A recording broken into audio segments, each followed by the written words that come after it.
Hello and welcome back. In this lecture, we are going to create a simple web chat web client application in our localhost machine, and then we are going to connect it to our Azure hosted bot using direct line channel.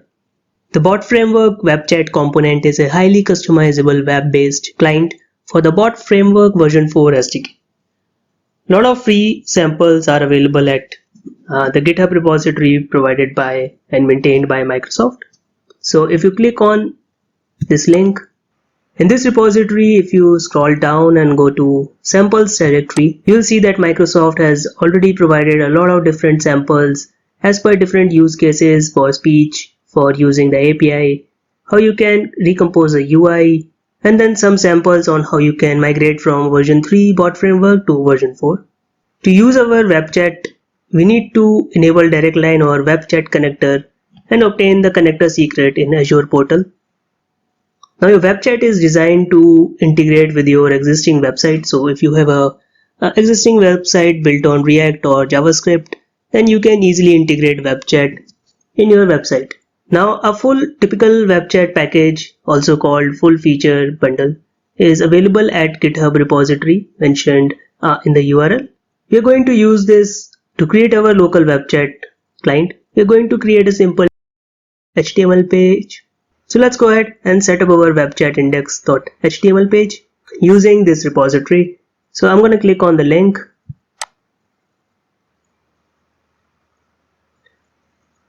So inside the web chat repository maintained by Microsoft, we are going to use the full bundle package provided by Microsoft.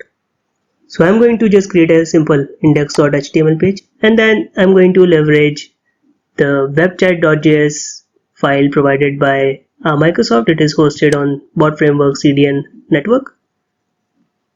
So let's go ahead. If you scroll down, you will see the complete code.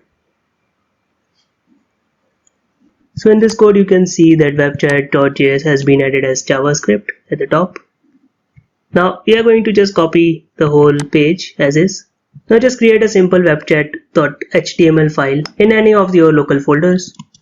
So here I have created a simple folder called webchat, and inside this folder I'm going to create a simple HTML file and name it webchat.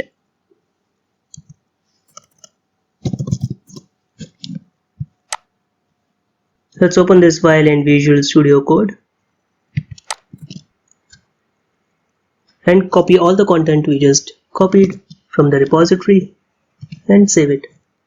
So this is a very basic HTML file with a simple heading, and then we are adding one script for webchat.js, and then we are defining some style components for our page, and then we have a body. So inside this body we have a function defined which really just makes a post call to our direct line authentication URL and gets back a response and render a simple web chat window in our page once authentication is done. So the only change that we need to do here to make our web chat to work is to enter the secret for our direct line client. So I'm going to go back to my Azure portal and copy the direct line client secret. So let's go to Azure portal. So we need to go to bot channels registration service in Azure portal for our RR chatbot. I'm going to click on RR chatbot, and then just like we did for testing our web chat in Azure portal, we are going to go to channels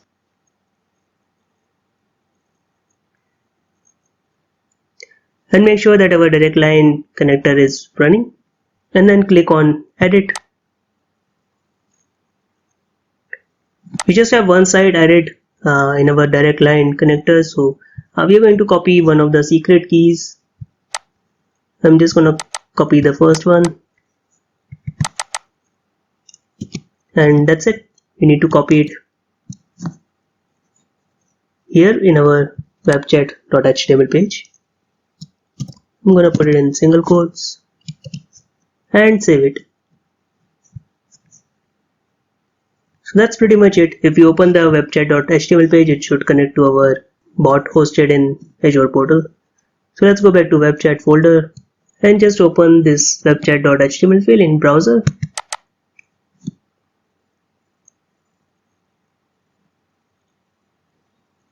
And that's it. So direct line channel has this known issue for which a bug is already raised for Microsoft that they are still working on it. So if you're using suggested actions message as a first activity sent by a bot using direct line channel, this will not work. There is a mismatch between behavior on how the emulator works with direct line channel and how our web chat works. So unless we type in something, we are not going to get the suggested actions welcome message. So let's say if I just simply type hi,